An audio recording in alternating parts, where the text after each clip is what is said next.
CBN Universidade.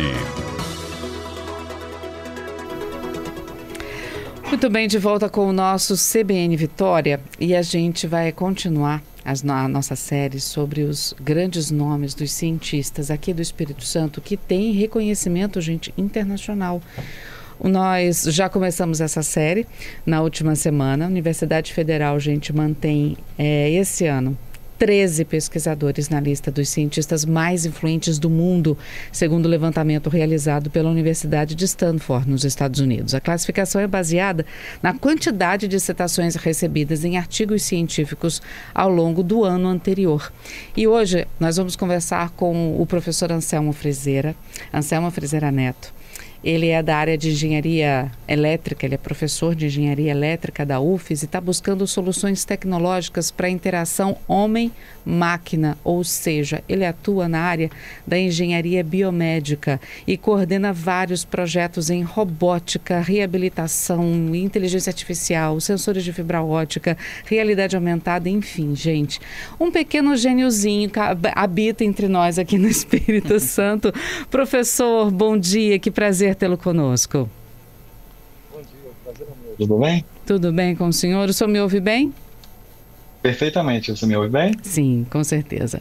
Professor, muita gente às vezes acha que pensa na engenharia, que engenharia só mexe com número, é só número o tempo inteiro, mas por mais que tenha ligação direta com as ciências exatas, a engenharia ela é voltada para o ser humano no seu trabalho final. E o trabalho desenvolvido na sua área, que é de biomedicina, né? E acho que isso fica mais evidente ainda. Como é que é essa relação, trabalhar nessa junção homem-máquina para facilitar a vida do humano numa área de tantos números e tão voltada para exatas?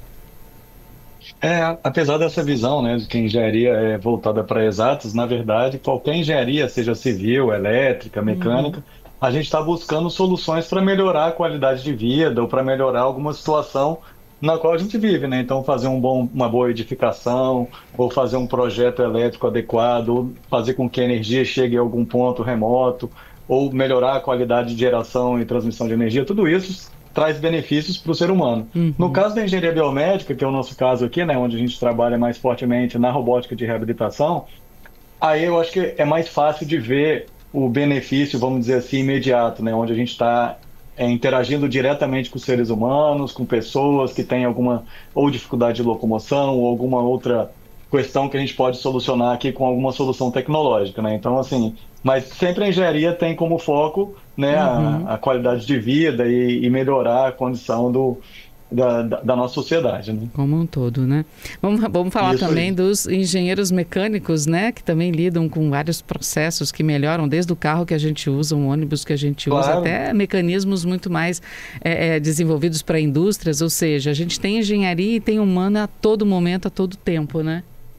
Isso mesmo. E se pensar até na engenharia de produção, ou seja, qualquer engenharia ela vai trazer soluções tecnológicas, ou vai trazer soluções aí, né, como você comentou, na área de exatas, para ser aplicado em algum contexto nosso do dia a dia, né? Então, obviamente que precisa de uma formação em exatas forte, precisa de ter esse viés mais para as matemáticas, físicas, né, química em alguns casos, mas sempre pensando em alguma solução para a sociedade, né?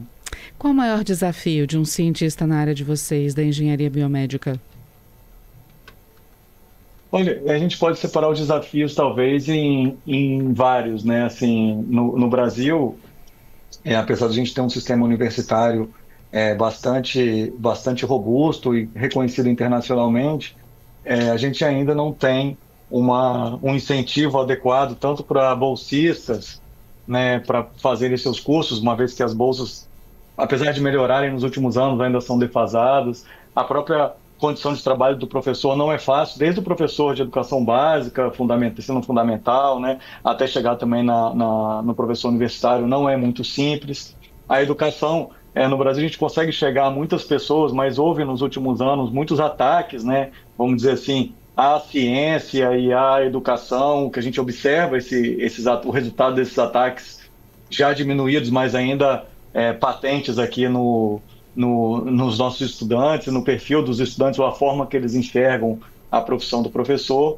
Então, esses desafios são desafios mais, vamos dizer assim, gerais de todo mundo que trabalha com formação e educação de alguma maneira. No caso do específico da gente, né, a gente passa por desafios diversos, como financiamento, né? A gente faz projetos aqui onde a gente tem acesso a financiamento de ordem de grandeza muito inferior ao que a gente consegue em projetos nos Estados Unidos ou na Europa, né? Então, assim, competir internacionalmente, que disso que se trata, a gente está sempre tentando buscar um impacto mundial e não só um impacto regional e nacional, né? Exige da gente uma criatividade, um jogo de cintura diferente para poder trabalhar com projetos com financiamento muito menores, né? Com condições de trabalho de bolsista muito diferentes do que a gente tem no exterior, onde um estudante de pós-graduação ele não tem uma bolsa de estudos, ele tem um contrato de trabalho, né? Ou seja, ele já está com uma questão trabalhista aí, iniciando a carreira dele. Aqui muitas vezes o professor só vai começar a receber, vamos dizer assim, como contratado quando ele chega lá, passa no concurso, ou entra numa faculdade lá na frente, depois que ele teve que fazer a graduação, mestrado e doutorado com bolsas, né? Então, esses incentivos para pesquisa de formação ainda são também limitantes. O incentivo nos projetos são limitantes e, no nosso caso, o desafio grande é a interação com o ser humano. Ou seja, a gente tem que fazer soluções que vão melhorar a vida, a qualidade de vida, né, das pessoas, mas a gente precisa demonstrar isso fazendo experimentos com pessoas, né? Então, exige uma coordenação forte com áreas da saúde, aqui no nosso caso, com fisioterapia, educação física ou psicologia, em alguns casos.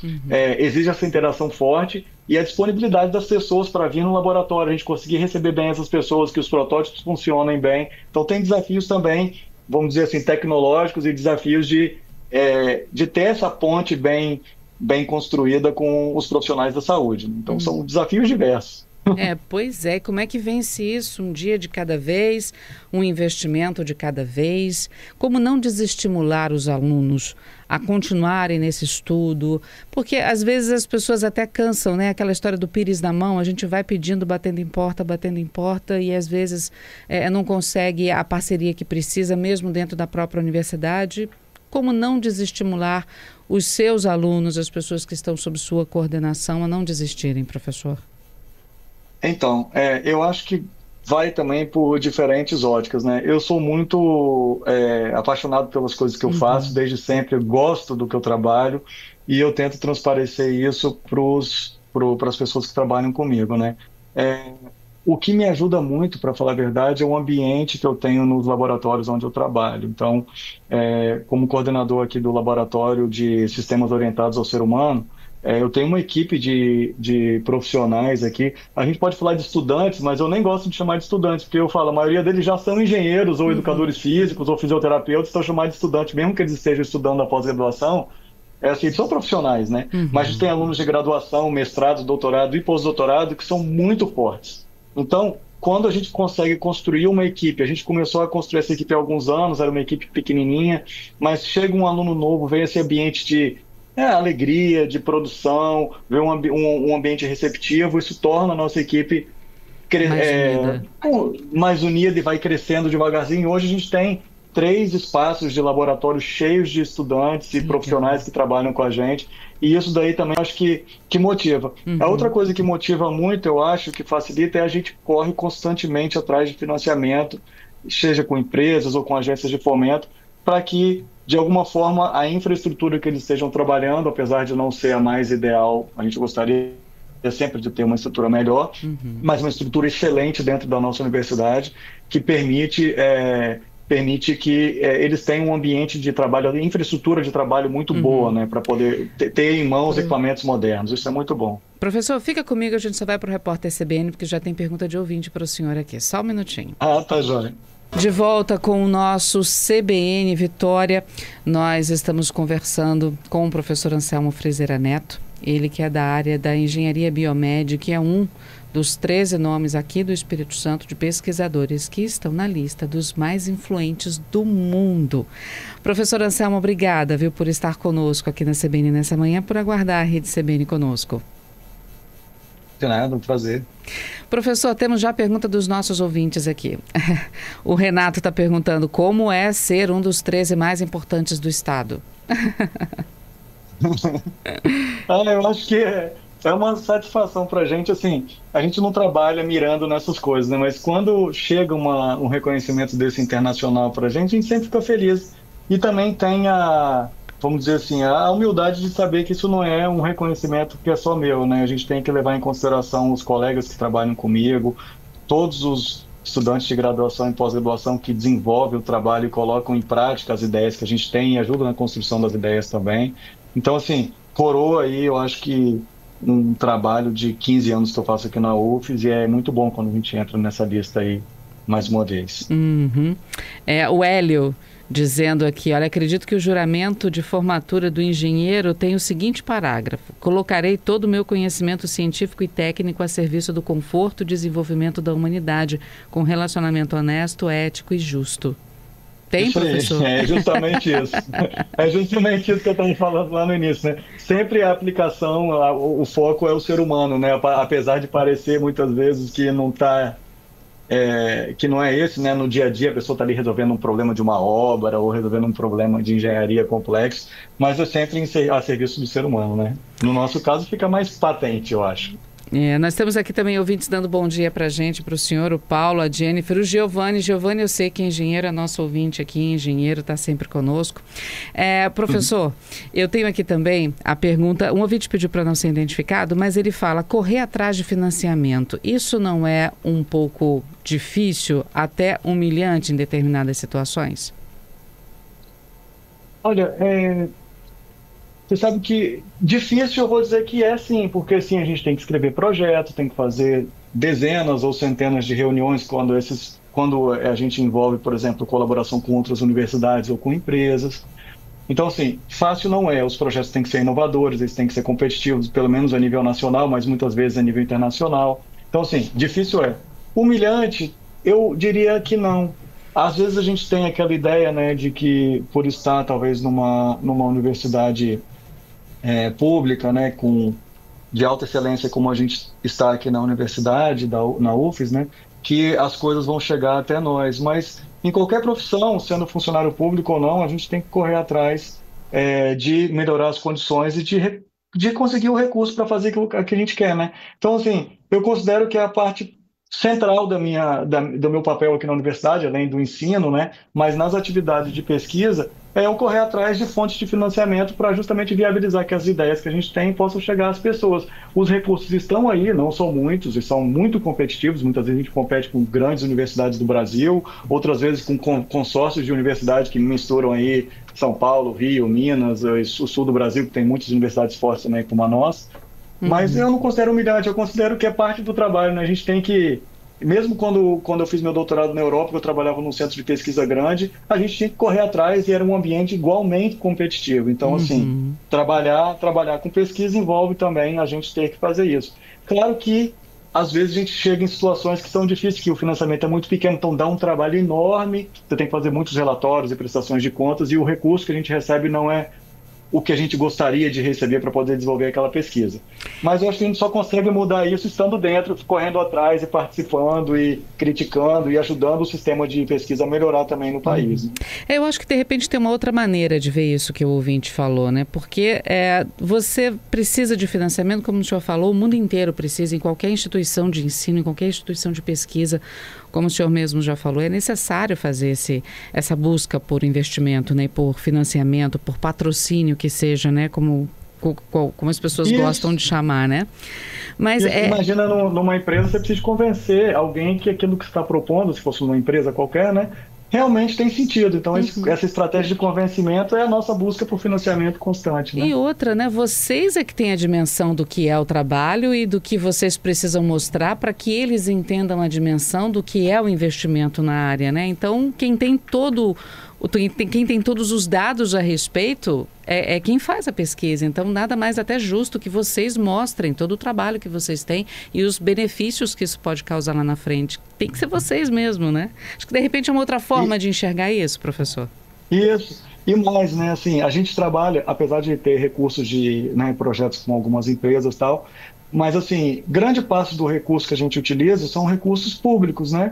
Então, recurso de CAPES, CNPq, FAPES, que é uma grande parceira nossa sempre aqui, né? Na nossa fundação daqui do Espírito Santo, mas, ou RNP, ou, bem, Finep, são recursos públicos. E para eu convencer que o dinheiro do contribuinte vai ser colocado na minha pesquisa, nada mais justo que entre num ambiente competitivo que as melhores ideias sejam selecionadas mesmo, né?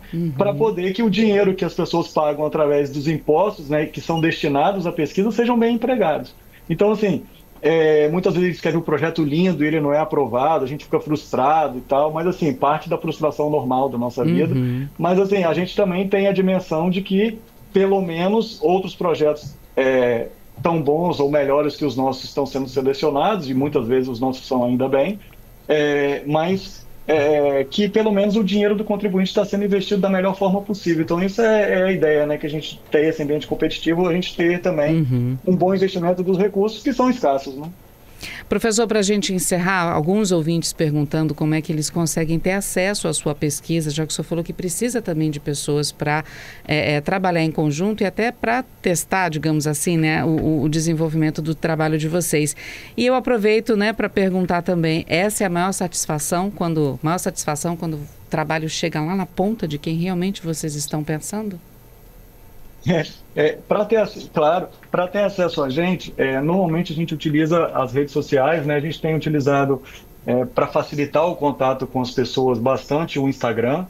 Do nosso Instagram é HCS, né? hcs.ufes, e através do Instagram a pessoa pode mandar uma mensagem lá e a gente costuma responder bastante rápido. Então hcs.ufes é a forma que a gente faz, e por lá também, quando a gente vai começar uma coleta de dados, precisa de pacientes ou precisa de voluntários, a gente também por lá faz a chamada e a convocação das pessoas que estão interessadas em participar, ok? Com relação ao que você comentou no final sobre a parte mais gratificante, como pesquisador, a gente tem vários momentos assim que tornam o nosso trabalho gratificante, né? Então, assim, quando um aluno de graduação, mestrado, doutorado defende seu trabalho, termina, então esse é um momento de coroação, assim, né? Pô, aquele esforço que ele teve, todos os resultados, tudo deu certo. Quando sai um artigo que a gente vai apresentar num periódico, vai publicar num periódico ou apresentar numa conferência, também é. Mas, assim, o que gera, assim, pra gente aquela alegria, né, quando a gente consegue fazer um experimento com uma pessoa de algum sistema que a gente desenvolveu aqui no laboratório, e a pessoa sai realizada, vem perguntar ou quer voltar para fazer mais testes. A gente teve um experimento muito interessante agora, recente, com pessoas idosas, né, maiores de idade, assim, idosas sedentárias, e as pessoas vinham com uma empolgação para poder trabalhar, e a gente viu que no final as pessoas estavam com uma condição de saúde melhor do que elas entraram, tem dados numéricos que suportam isso. E assim, gera uma amizade. Vixe, as pessoas traziam bolo para comer com os alunos, faziam festinhas entre eles. Que legal. Foi uma coisa tão diferente assim para a gente, um prazer tão grande de trabalhar. E claro, quando a gente consegue ver o que a gente faz refletido de alguma forma na sociedade, causando bem às pessoas, aí sim a gente vê que todo aquele dinheiro que foi investido, o tempo de todo mundo que foi investido, realmente faz sentido, né? Então, são vários momentos de satisfação, mas eu acho que esse momento de contato com as pessoas talvez seja o mais gratificante mesmo. Professor Anselmo Freseira Neto, ele que é do Departamento de Engenharia Elétrica da Universidade Federal do Espírito Santo, doutor em eletrônica, membro sênior do Instituto de Engenheiros Eletricistas e Eletrônicos e um dos 13 pesquisadores na lista dos cientistas mais influentes do mundo. Acabou de conversar com a gente aqui na CBN Vitória. Professor, o nosso muito obrigada pelo seu tempo conosco, por responder os nossos ouvintes e mais uma vez, parabéns. Parabéns ao senhor e a toda a equipe. Eu que agradeço pelo espaço que vocês dão para a gente divulgar um pouquinho do que a gente faz aqui na nossa universidade, e estou sempre à disposição de vocês para quando vocês precisarem. Foi um prazer. Prazer foi nosso. Obrigada, professor. Bom dia. Obrigado. Bom dia.